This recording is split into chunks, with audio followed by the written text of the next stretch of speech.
This is VSiN, the sports betting network. Follow the money. That's what I always say. You always follow the money. Yeah. This is Follow the Money with Mitch Moss and Paulie Howard on VSiN. Here we go. Welcome in. Happy July 4th. It is Follow the Money. Yes, we are live in downtown Las Vegas from the Circa Resort and Casino. 3 hours lined up. Awesome show today on a great national holiday. Anthony Irwin from LA coming up in 30 minutes. The Los Angeles Lakers offseason. We'll talk NBA futures with him.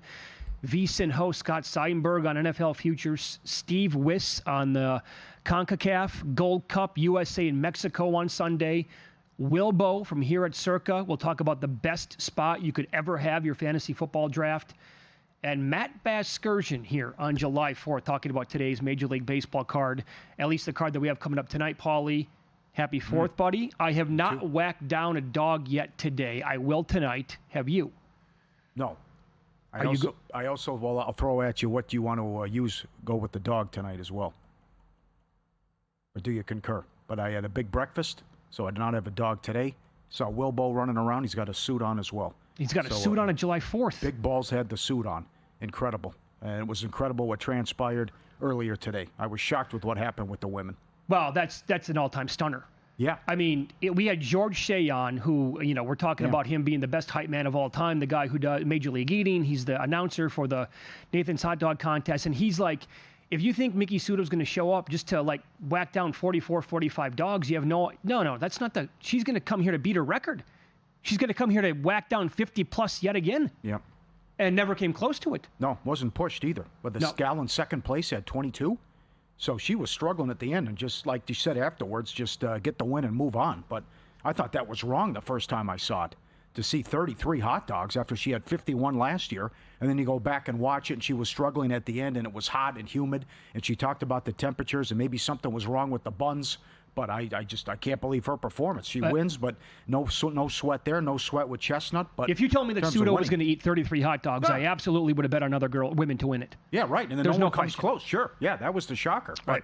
But, other people, I would say everyone struggled other than Chestnut when you look at it. So great job by Mickey. She wins again. She's on the show Monday.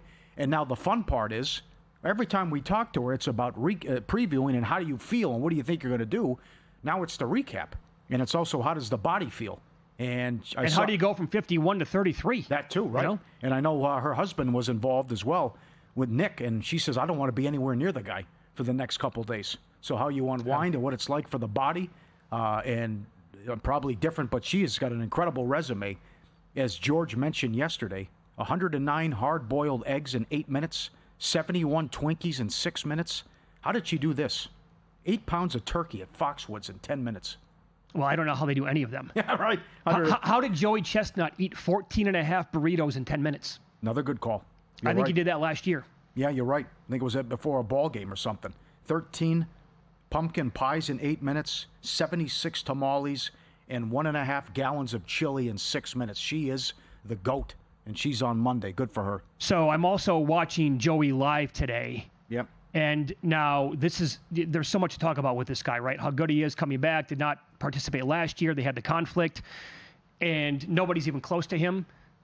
But for that number at books to go from 71.5 and drop to 69.5, now I'm seeing ESPN credit him with 70.5 eating dogs. Others are saying 71. Regardless, there was a middle opportunity there. I saw people on Twitter who were actually sending out tweets before it saying, I'm going to go for a small middle on this.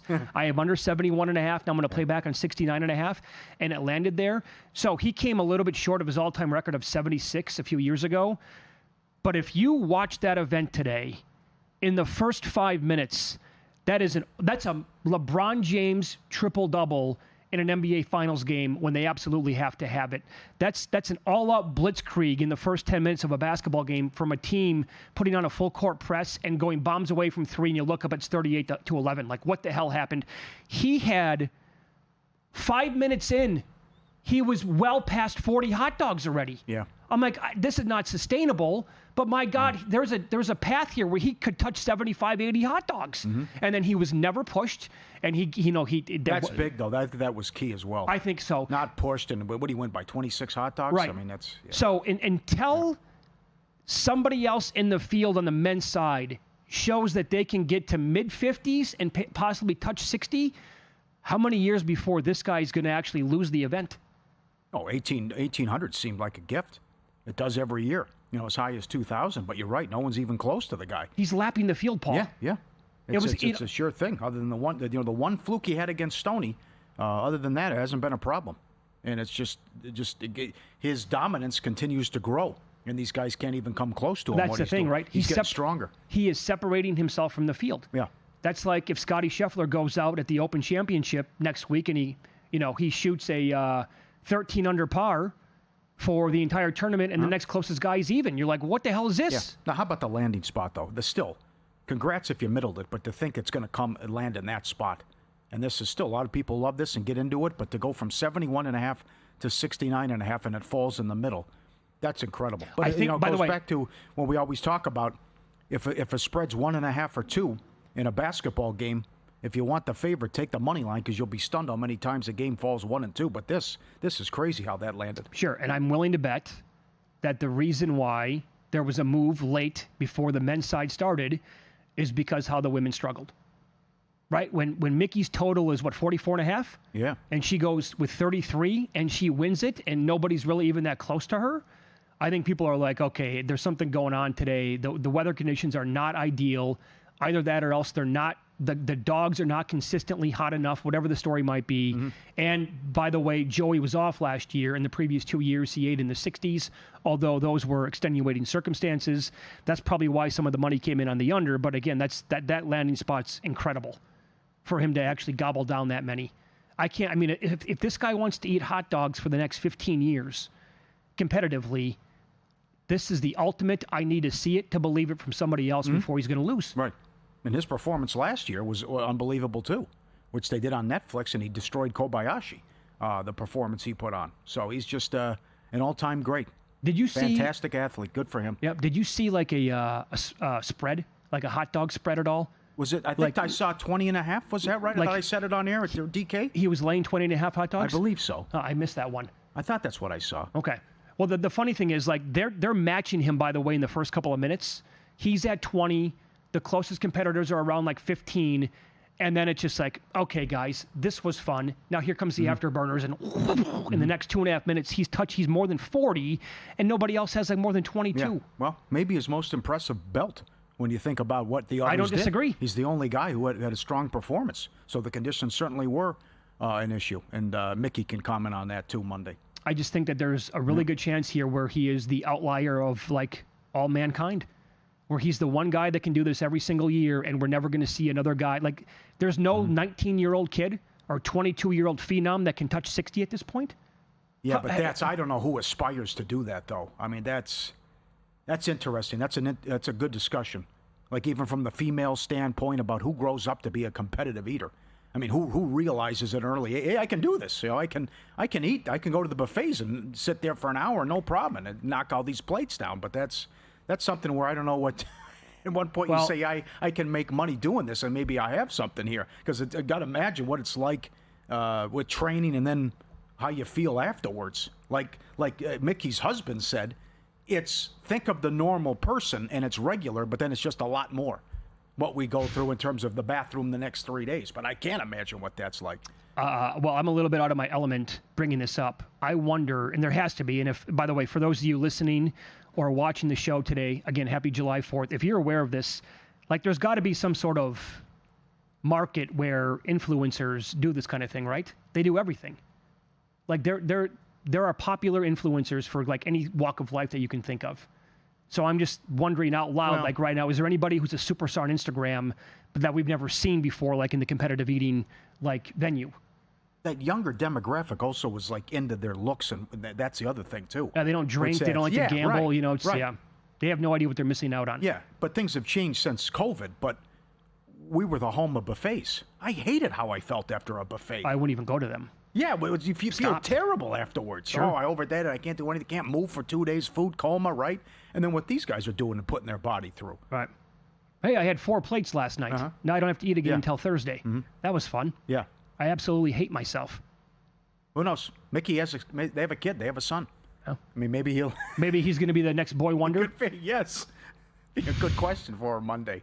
Get the training going, ready? That's the best part about that, too. They're married to one another. So imagine when they're training and getting ready for this, what it's like when they go to Costco. It's just nothing but buns and hot dogs, and that's it. What are you two up to? I mean, I think we asked Chestnut that one time when he was on a couple of years ago. Like, is this when Elvis would have to rent out, like, a property when he was so big on his own, so he had it by himself? Does he have to, like, rent out the grocery store? Get an escort? Security? Nobody else can be in? And how many carts does he go through? That's true. How much do you have to buy? Absolutely. Our NFL guide's out. We'll talk about it with Scott coming up. Ton of picks from him. And we preview every team, win total breakdowns, best bets, player props, betting projections, unique props as well. And that's part of our football special. Lock it in 175 through the Super Bowl. Every guide, every best bet, every host, every guest, the 24/7 video, the data and tools as well. The early bird price expires July 31st. Don't wait. Sign up today. Get your copy now. The NFL betting guide, over 90 pages. It's awesome. VSiN.com/subscribe. Every division preview as well. Makinen's numbers. VSiN.com/subscribe. Be part of the team. Tell your family. Tell your friends. Take advantage of this great deal. 175 through the Super Bowl. Get it now. We do have day baseball, Subway Series at Shea City Field, actually. My God. The Mets and Yankees tied at 3 apiece. And the Cubs hit 6 home runs off on Michaelis today. They lead 8-1 at Wrigley. Good. I don't mind in play there. It's late, but the Cubs bullpen has been filthy for 12 games. We'll get into the evening games up next. They're on fire, one of the best home teams in the league, and one of their key players batted almost 500 this past week.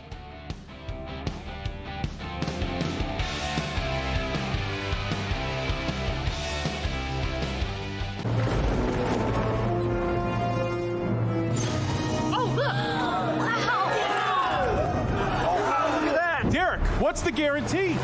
Eric? Mike, time to make history. Players in Circa Million make 5 picks against the spread each week with quarterly and full season payouts. Circa Survivor entries choose one team each week with no point spread. The last one standing wins it all. We have $21 million on the line. Are you in? Visit circasports.com for details. So, Paulie, have you had a chance to read the VSiN Daily yet? Yeah. Came in at 3 a.m. What's Bill doing up that late? Well, rumor has it, it starts off with a 12-hour meditation session. Then he just pours himself over film and live TV, really focusing and taking it all in. Bill's in with the biggest insiders, talking trade secrets, strategies, the whole nine, absorbing the info. And then and only then can the writing process begin.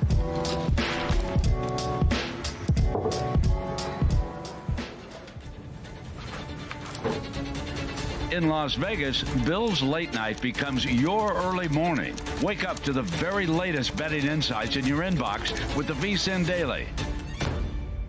Sign up for free at vsin.com/newsletter. On the next A Numbers Game, we've gotten to the business end at Wimbledon. We will give all the plays and update everything going on the future sport. Plus, Paul Sporer on Major League Baseball, Wes Reynolds on golf and beyond. We continue our discussion of the NFL division by division with the NFC West. And, of course, update July wins in Major League Baseball. It's A Numbers Game, 10 a.m. Eastern, 7 a.m. Pacific, right here at VSiN, the Sports Betting Network.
This is Follow the Money on VSiN.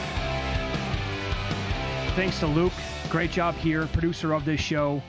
We asked what the hot dog spreads were for Joey Chestnut today, and at DK, he was laying 17.5 against Bertoletti and 20.5 against Webb and Esper. He covered all of them.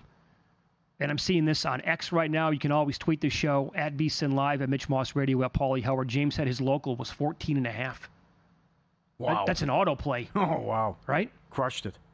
Good job. What do you have going on right now in Wimbledon? Good. Sabalenka's in trouble. We got a tiebreaker in the first set. It was 6-6, too. Another unforced error. Looked like she was going to hang on and win the first set tiebreaker. But this is, again, it's carnage. Yeah, because, it really is. Madison Keys, the 5 seed, lost. And the dog was 5-1 there. So the 2 seeds out, the 3 seeds out, the 5 seeds out, and the 1 seed could be going out. Wow. The dog was only 3-1 there, but we'll see if Sabalenka can get the first set here. Our guy, P. Crow Armstrong, for the Chicago Cubs, just had a single. He is now 4 for 4 on the day for the Cubbies. He has 2 home runs, 3 runs scored, a couple of RBIs. We'll see if he can maybe steal a base here. No, that's not going to happen because Dansby Swanson just went yard. I believe that gives Chicago 7 home runs on the day. Wow. Yeah, because Michaelis allowed 6 of them, and PCA in his career against Michaelis is 6 of 7 with 4 home runs. Pretty good day to be at Wrigley. Place was absolutely on fire earlier. Now it's interesting. You're never out of the game with in play. But you can lay 8.5 runs, and the total's 11.5. The Cubs bullpen has got an ERA of 0.26 last 10. Damn. It's pretty good. Yeah, and what they did yesterday, getting the 1-0 win against Cleveland. So Cubs go get them out in the 8th and 9th. I think that should be no problem, the way their pen's been going. I will point out, a couple games just started as we speak. 4:10 p.m. starts on the East Coast, 1:10 out here. Tampa at Minnesota. This is Littell versus Paddock. Money on Tampa in the over, and I heard everybody making the case for Littell here. Oh, I couldn't believe the price. I have no confidence in Paddock or the Twins. And, Littell gives up the gopher ball, gives up the long ball, but I couldn't believe that price. Yeah, I was a little bit surprised also to find out that Minnesota was a favorite in that game. I did bet Brian Wu outs over 18.5 at plus money in this game. Mm-hmm. He's going right now against Pittsburgh. There is no score, top of the first. At home for Wu, 2.08 ERA, 0.89 whip. 16 starts on the year. He's recorded at least 18 outs in every single one of them. There you go. At home, 19-plus outs in 4 out of 6 starts, so that's why I went over 18.5 at plus 116. Yep. Can they get anything going against Falter, though? They had their issues offensively, and Pittsburgh's won 6 in a row and outscored their opponents 43-4 during that winning streak. And, by the way, Tampa starts a 10-game road trip in Minnesota today. Oh, they got a zillion games coming up on the road. That's because they were so home-heavy to begin the year. Yeah. To get those hot games before it turned into 100 degrees every single day. Are you surprised Texas is favored in San Diego? I'm not, because Vasquez stinks. Okay. Are you? They've been, a little bit. Now, Rocker's been better, but he had that stretch where he started out, his ERA was 6 and change, but Padres are starting a 10-game homestand. Texas got the bats going in their last series against Baltimore, but okay, so maybe you want to go over if you want, but I was a little surprised. By the way, Seager's raking. Seager's on a hot streak as well. So, interesting game tonight. But I wouldn't be surprised if the Friars touch him up a little bit. I think Bush just hit his 3rd home run of the game for the Cubs. Is that what happened? It looks like I think he had 2 before that. Let me look. Holy smokes, what a day for the Cubs. So then give them 8 home runs on the day? And he won the game last night with was it him or Shaw that won it last night? Now I'm confusing myself. But I think that's number 3 on the day for him. Pretty good. Wow. Pretty good day for the Cubbies. Single. How many RBIs then? 1, 2. Yeah, that's his 3rd home run. Yeah. Yeah, it was Shaw last night who won it with the walk-off. Okay. So that's 3 home runs, 5 RBIs, and a 4 for 4? I believe so, yeah. That's a hell of a day. So then, along with PCA, they have 5 home runs between the 2 of them. And he's 4 for 4? Yeah, PCA's 4 for 5. I have him 4 for 4. Yeah, he's 4 for 4. Yeah, 4 runs scored. Yeah. And now give Bush 4 for 4 as well. How about the game that just finished in Philadelphia? Luzardo had nothing. Abbott, I mean, I love the Nerfy in that game. Abbott gave up 3 in the bottom of the first. Uh-huh. And the Reds win 9-6. Abbott, at 12 of his 14 starts, had allowed 1 earned run or fewer. It's ridiculous. He had that one bad start. If you take that out, his ERA would be like 0.55 or something stupid. And the Phillies touched them up early, then the Reds' bats exploded, and they win 9-6 and get a nice road win. You're right. Luzardo, Abbott, nobody had anything in that game. Paulie, that was a surprise. I'm trying to project ahead to the Phillies in the postseason. Is Luzardo going to be the odd man out in the rotation? Think about the start to the year that he had. But in the postseason, you have to go Wheeler 1, Sanchez 2, Suarez 3. And then Luzardo might be the fourth guy? Yeah. Wow. Yeah. Okay. Blue Jays are playing at home today. They have, what a story this is now after sweeping the Yankees. You said it yesterday, third time ever, a 4-game sweep against New York? Yeah, and first place this late 2016. I can't understand why they were underdogs yet again. Can't love the spot, though, after they just sweep the Yankees. And here they come. Here come the Angels again. Another win. Soriano was solid. He's good. 2 out of 3. In Atlanta, the number 1 team ROI in all of baseball, 500 now. And Lauer and the Blue Jays, $1.50. And Hendrick's been all right. And that's, I can't say I want the Blue Jays today. I got to keep riding this train with the Angels. A great story. Well, let me give you some numbers here on Toronto. They're 29-16 at home. That is one of the best marks in all of Major League Baseball. 17 straight starters have gone. They've had 4 strikeouts or fewer against Toronto when they play on the road. That's incredible. Schmidt only had 1 yesterday. Hendrick's prop today, I think, is 2.5. Yikes. And George Springer's last 7 days. There you go. 12 of 25, 4 home runs, 13 RBIs, 9 runs scored, and 2 stolen bases. And he's not the only guy who's been hot. I mean, it's pretty much up and down the entire lineup. Barger, 9 of 26, 3 home runs, 8 RBIs, and 4 doubles as well. But I totally understand what you're talking about after sweeping the Yankees. And the Angels are a good team. You can't deny that at this point. Yep. Absolutely. Good game. But I don't want the favorite in that one. How about the price of the Dodger game? Are you surprised by that? Well, McCullers has been great on the road. He's been solid against the Dodgers. And the Dodgers at home are $1.90. I don't get it. Well, Mookie Betts has great numbers against McCullers. But McCullers has had that's a good season and some great numbers here. And the tax on the Dodgers today is crazy. Is it confirmed that Kasperius is going to go? Yes, correct. It is okay now. Yes. The Dodgers are 16-8 in interleague play and 33-14 at home. Don't look now, but Cam Smith, rookie for the Astros, he was 40-1 to win the American League Rookie of the Year, I think 2 weeks ago. He's down to 2-1 or lower at some books. Last 7 days, 12 of 25, 2 home runs and 10 runs batted in. I'm a little conflicted with McCullers because he could go out there tonight and pitch 5 strong, strike out 9 guys and allow minimal damage to be done. Or the Dodgers might rock him for 7 runs. So, really? Yeah. Okay. Been in good form. I trust him today. I think the price is crazy. So I like the Astros. And I know the Dodger fans will be fired up, too, because of the trash cans and felt they stole a title from them as well. So that'll be a great atmosphere. 15-3 run. And the best record in baseball's going back the last 20. Second best record, of course, the Marlins, who have won 14-19. Incredible. Well, now they got to throw out Alcantara today. Yeah. Money was showing on Milwaukee. Priester's going to go for the Brew Crew. On the year, Alcantara has an ERA of almost 7, Paulie. The FIP is much better than that at 4.69, but he walks a lot, allows some home runs. They only average 3.7 runs per game at home. The Brewers, I did not know this until I read Greg Peterson's write-up at VSiN.com. They average 5.6 runs per game on the road. That is the best in Major League Baseball. Alcantara, it looked like he was getting it together, and then his last start, 7 earned runs against Arizona. And he has struck out 4 or fewer batters in 11 of 16 starts. So I agree with the line move here with the Brewers being a bigger favorite now than what they were last night. It's the 4th of July. When's Verlander going to get a win? I don't think today. No? Yeah? 0-5 with an ERA of 4.26. 13 starts. Giants, A's, Sacramento, launching pad. Verlander and Sears. Good job by the Giants. Win a couple ball games in Arizona. Ray was fantastic, but this is just... He deserves a better complete fate. Game for Robbie Ray. Yeah, right. He deserves a better fate, but this is tough that the guy doesn't have a win yet. Yeah. Right? Well, I'll give you the series to circle. And, on this holiday weekend, I think you have to take time out to watch the White Sox playing at the Rockies. That's big. Sensatella today. Should be home run derby. Before the line moves, Sharp Plays is already there. They don't follow the market. They help shape it. You're not going to outmuscle billion-dollar books or full-time sharps all by yourself. With the sharp plays, you don't have to. Jeff and the crew do a great job, packed by advanced AI and connected to trusted insider sources. The Sharp Plays delivers the kind of edge serious bettors count on every day. Free reports, real-time alerts, market-moving insights, straight to your inbox or X feed. Isn't some summer side hustle. They've been doing it since 2011. Documented results, public logs, transparent receipts, sharpplays.com. Trusted by the pros, watched by the books. Visit sharpplays.com. Stay ahead of the line, sharpplays.com. He's not here to cut your grass.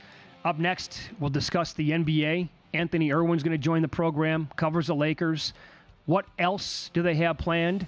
What else can they do after DeAndre Ayton agreed to sign with the team? We'll ask him next here on VSiN.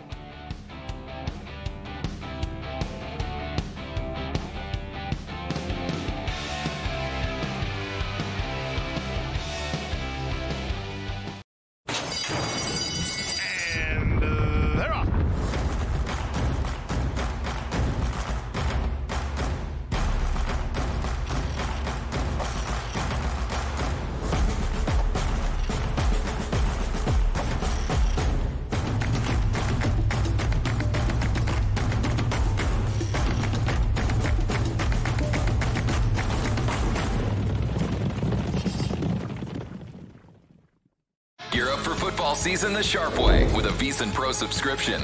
Right now, grab our football special for just $175. An early bird deal that gives you full VSiN access through the Super Bowl. That includes our NFL betting guide, loaded with team previews, power ratings, and season-long best bets. Plus, pro picks sent to your inbox daily, betting splits from DraftKings and Circa, live shows on the VSiN Watch app, and so much more. Don't wait. Sign up now at VSiN.com/subscribe and join us on the Sports Betting Network.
This is VSiN, the Sports Betting Network.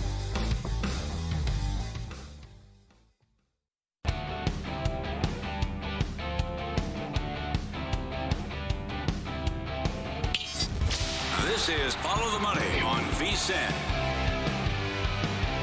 Paulie, the big dumper, with another home run today for the Mariners. 34 on the year. Not slowing down. Wow. It's one of the best all-time years for somebody before the All-Star break, which is bonkers to me. We'll head out to the Progressive guest line here, talk a little NBA, specifically the LA Lakers, their off-season, what's coming up next. Anthony Irwin joins the program now. Senior Lakers insider at Clutch Points, host of Lakers Lounge. Follow him on X at Anthony Irwin LA. Anthony, good afternoon. Happy 4th. How are you today? I'm doing great. Just kind of enjoying the holiday, but overall, it's been a nice, long, loud offseason. Yeah, well said. How would you grade the Lakers offseason to this point? I would say they're better than they were before the offseason started. So in that sense, I would give them like a C+, maybe a B. They still have work to do. They need to bring in a wing defender. They need a better point of attack defender. I wasn't thrilled with them bringing back Jackson Hayes because I think they need more diversity in terms of what kinds of centers that they have. Jackson Hayes doesn't really complement DeAndre Ayton very well. So overall, I would say, landing Ayton the way that they did at the number that they did, good addition. Jake LaRivia, solid addition, good, kind of young piece who can get better while you have him on your books. But there's still plenty of work to be done. Do you want Wiggins? Yeah, I think so. So here's the thing. Rui Hachimura is probably overqualified to come off of the bench for a team. He's definitely a starting caliber wing. The problem is he defends fours, and Luka defends fours, and LeBron defends fours. And so if you're going to have Rui out there, you're always going to be at a foot speed deficiency. And bringing in Andrew Wiggins, who I think is slightly better than Rui in a vacuum, but then he's specifically better at some of the stuff that the Lakers definitely need. That, I think, makes a whole bunch of sense if the Lakers are serious about competing for a championship this year. Okay, yeah, but what do you want to give up for Wiggins, though? What's like a realistic trade there that can happen? I don't think there is one with Miami. I just think they're kind of a mess of an organization right now. And until they kind of figure out the push and pull between Pat Riley and ownership, and specifically the heiress and son, that I don't think there is any kind of deal that anybody can make with Miami on stuff, unless you're completely overpaying. But what I would be comfortable giving up for Andrew Wiggins would be Rui, Dalton, and an expiring. That's it. Outside of that, I'm not touching any draft capital. If anything, I would be asking for draft capital coming back from Miami, because they're sending the player who has the extra year on his contract that he also controls. It's a player option. So a lot of teams are trying to stay away from player options, especially at I think it's like a $30 million player option. Normally, if a team is trading that kind of a player, they're attaching assets to that contract. In this case, the Heat are asking for draft assets in return for Andrew Wiggins, and that's a bridge or five too far for me. They need to blow it up and rebuild. I mean, just to make the play-in game, that's just ridiculous how they've been going about this the last couple of years. You have a big following. Yeah, I believe you were the first person on this.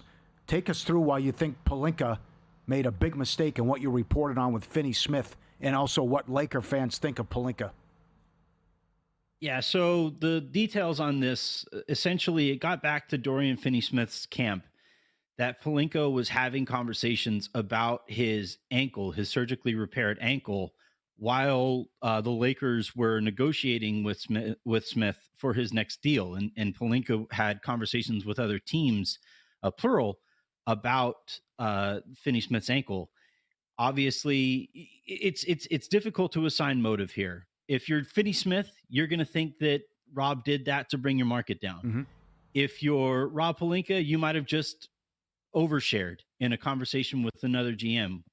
And regardless of what the motive might be, it's still the same act. And I think it's still irresponsible of Rob to have that conversation with another team and give up that kind of information. And how do Lakers fans feel about Pelinka?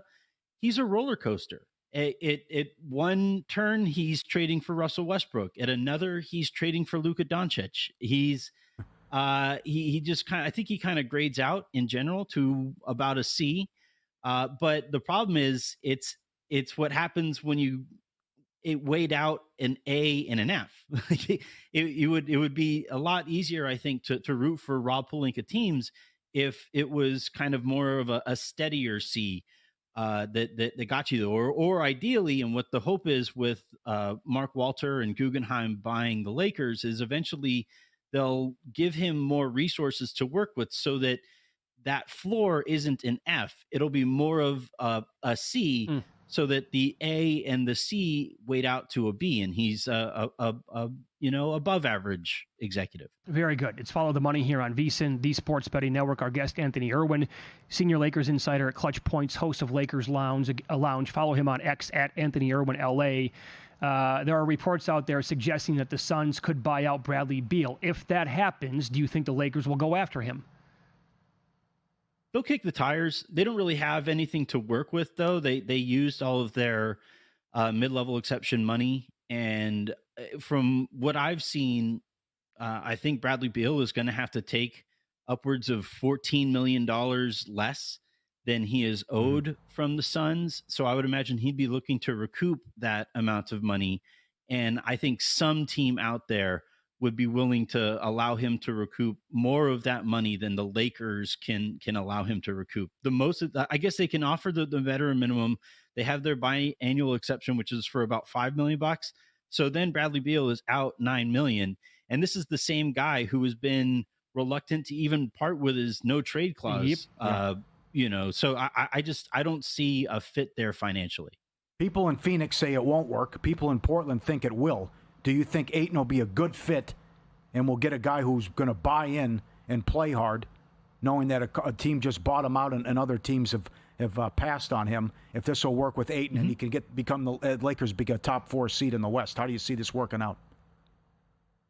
I think it'll be fine. I don't know if it'll be a Disney movie where he completely resuscitates his career and he's an all-star and he looks like the number 1 overall pick wasn't a big mistake.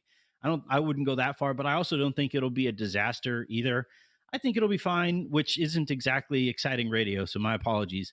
But the thing with Ayton is that Phoenix, I think, set him on a path that made his career very difficult to navigate.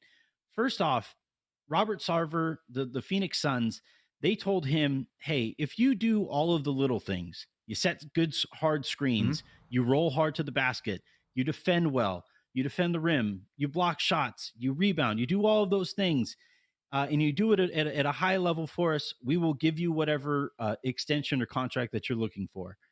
And he did those things, and he wasn't given the contract. So from there, he's like, well, how do I actually get the contract that I was looking for? And for most bigs, they think I need to do it through isolation moves in the post and highlight reel plays that might put me out of position and make me less of a solid player. And then on top of it, how do you ever trust your franchise again after they do that to you? So I think he became pretty cynical in Phoenix as a result of that whole failed negotiation. And then he gets traded to Portland after Portland trades Dame. So he's not in a tanking organization there. I don't know how you necessarily make that work. So based on the situation change, and now he's going to play with Luka and maybe with LeBron and with Austin Reeves, and he's going to have these creators on a team that's trying to win. I think he's very much a product of his surroundings, and his surroundings now are going to be better than they've been since he played on a finals team early in his career. Well said. You just said maybe play with LeBron? I honestly, I am pretty sure LeBron is going to be a Laker. It's just those things where that I'm like 90% sure, 95 even percent sure. It's a loud 5% though. Okay. And he had those pictures today. He's golfing in Cleveland, wearing a welcome home hat, and he's taking pictures of himself in the Cavs facility with rookies and stuff. And yeah, he does that every year, and he said that he does that every year. He doesn't take pictures there every year. And I think that with everything going on here and him not feeling like he's the center of the universe for the Lakers and seeing tangibly that they have plans beyond his tenure there, I do think there's some tension between him and the Lakers organization. And I think that's going to be really difficult to get by. I think the fact that they signed Ayton, their starting center, they filled a hole that they desperately needed to fill, and he hasn't acknowledged it publicly.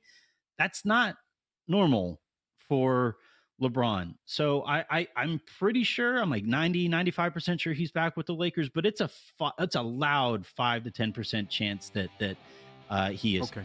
Anthony, awesome spot as always. Thanks for the time. Happy holidays, okay?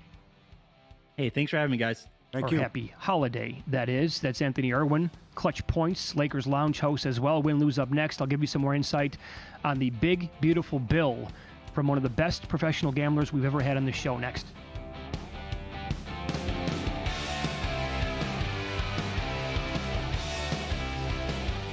As sports fans, we may cheer for different teams, but there's one thing that we can all agree on.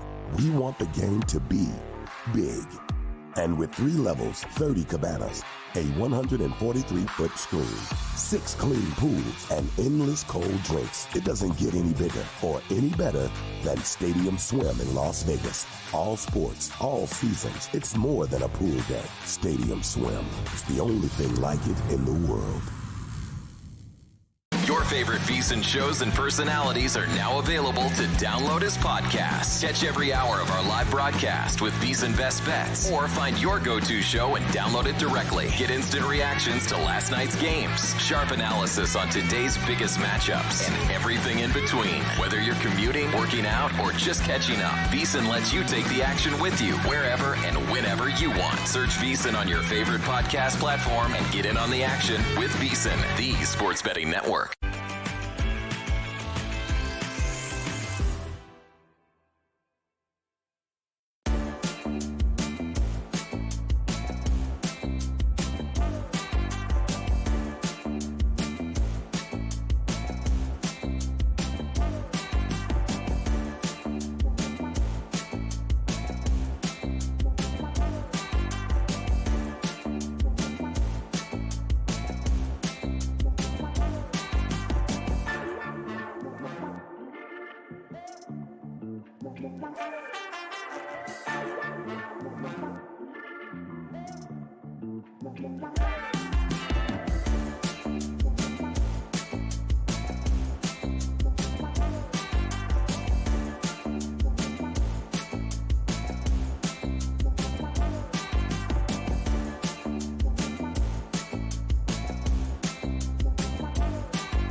last night? Wow, winning. Or was it a rough one? Well, they can't all be winners, can they? Loser! You're a loser! Paulie Howard recaps the night in sports betting in Win Some, Lose Some. Wild night in the WNBA. Dogs went 4-1 ATS.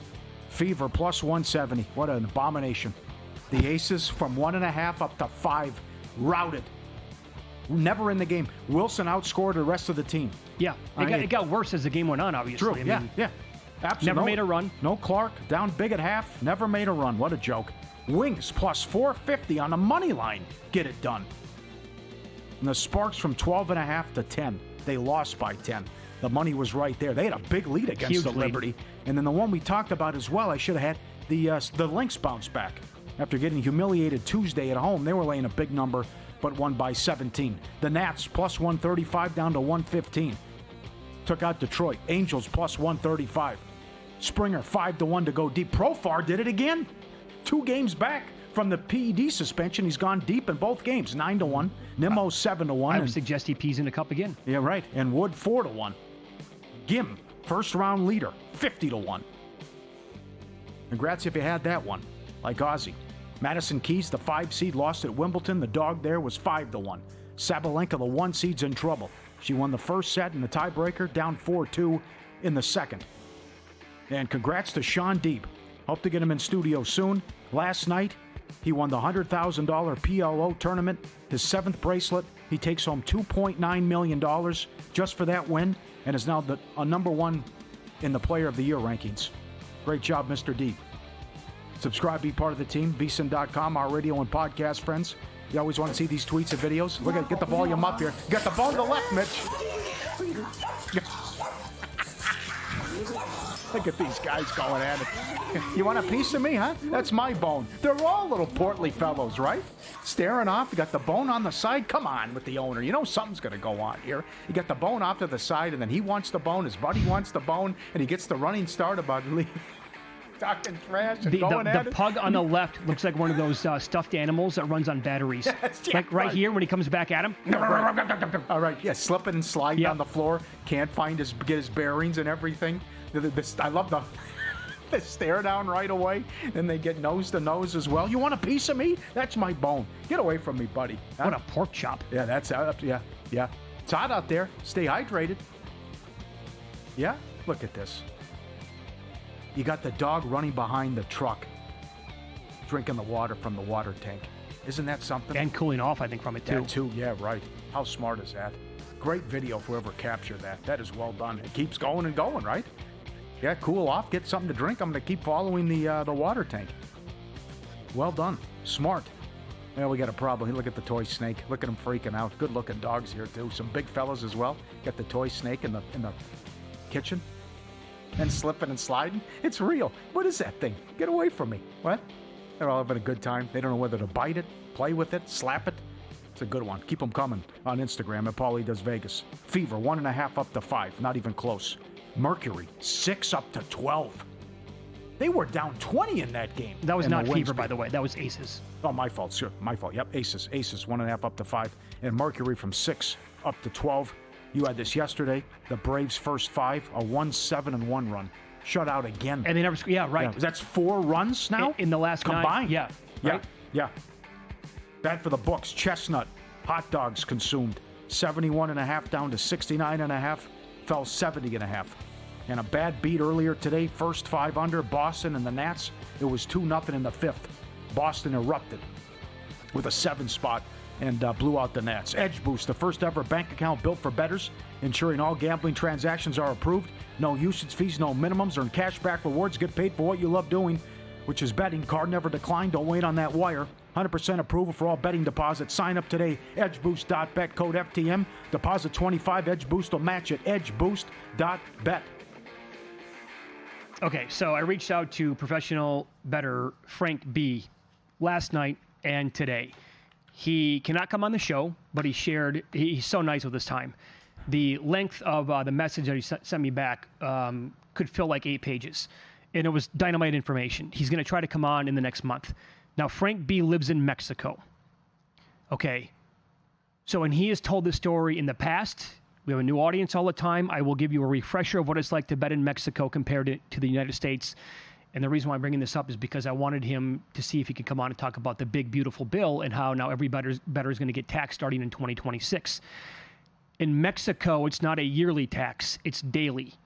They will tax you 7% of your net win on every single sports bet. Right there. Boom. Nothing you can do about it. Playing tables. You must cash out your chips at the end of the day. A net win gets taxed. That varies from casino to casino. And let's say you buy 5,000 in chips. You cash out at 6,000. You have to pay a tax on that $1,000 that you won. So what they do in Mexico is this. They form groups to combine their cash outs to balance out and cancel the tax as much as possible. The most important members of the group are the losers. So you want to keep this in mind. You want to recruit bad players into your group. You have to have that. That's only going to help out. Losing bettors are necessary to absorb most of the wins, from what he said. And now, again, it's basically that whole comparison that people brought up. Like, let's say, and people are using round numbers. Not everybody's going to win $100,000. That's a big number for a lot of people, right? Yeah, but that's good. But that's a number that people can, okay, in my head, it's 100,000. You win it's that. It's like the Phil Galfond tweets, the poker player. Right. So, but if you lose $100,000 up until right now, well, until the end of the season, you've been able to balance it off, and at the end of the year, you show a gain or a win of $0. Moving forward, you can only write off or deduct 90% of your winnings. So that's going to be a problem. And he told me, Frank B said, this is going to be an absolute killer for volume machine players more than any other group. Yeah. Frank has friends who have taxables totaling millions every single year. The net win might be 5% for example. Under this new 90% tax law, they would literally be owning several hundred thousands per year, and that would mean they'd be done. They would not be playing video poker or machines anymore. It would wipe them out. God. So the World Series of Poker's in town, and tax people and lawyers are reaching out to them about getting ready for this. And the Phil Galfond tweets, and he's a poker player, about if you win 100 and lose 100, you'll owe tax on $10K of phantom income. He also saying for pros, your travel, coaching, software are lumped into the loss bucket and still subject to the 90% cap. And then going back with that Russell Fox guy on X about his tweets about what to do as well. This is to your point about what Frank said. A pro who earns $200,000 a year might have $3 million in winnings and $2.8 million in losses. This means earning $200K and being taxed as if they earned $480K. Right. It's madness.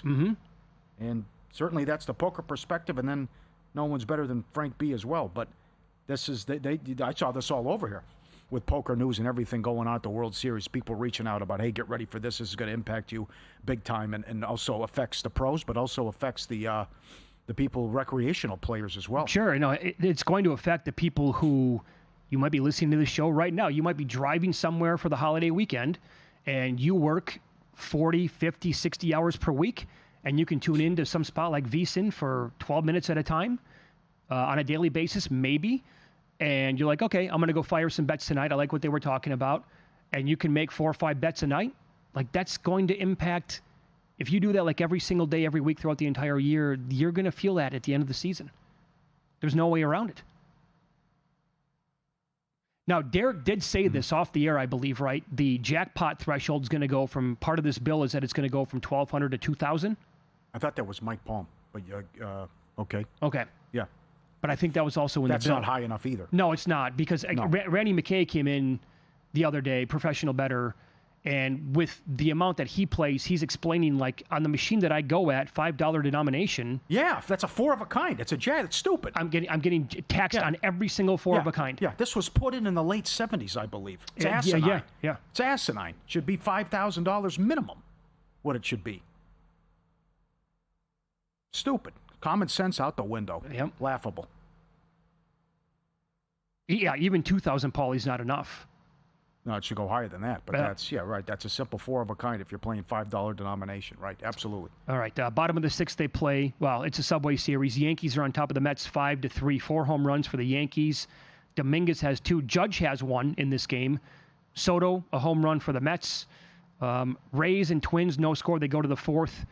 And again, big dumper with a 2-run shot for Seattle. They lead Pittsburgh 2-0 right now, up in Seattle. And they are in the bottom of the 3rd. And that's all we have for day baseball. Every other game coming up a little bit later on tonight. You want the Tigers? Olsen going? How bad has Cleveland been? Shut out yesterday. Cannot hit. Ramirez 0 for his last 21. Yeah, and I agree with the market move on that. We'll discuss NFL bets. VSiN host Scott Seidenberg on the program. He has a bet on a team to win the most games, and he likes a couple of awards. Find out which one's next.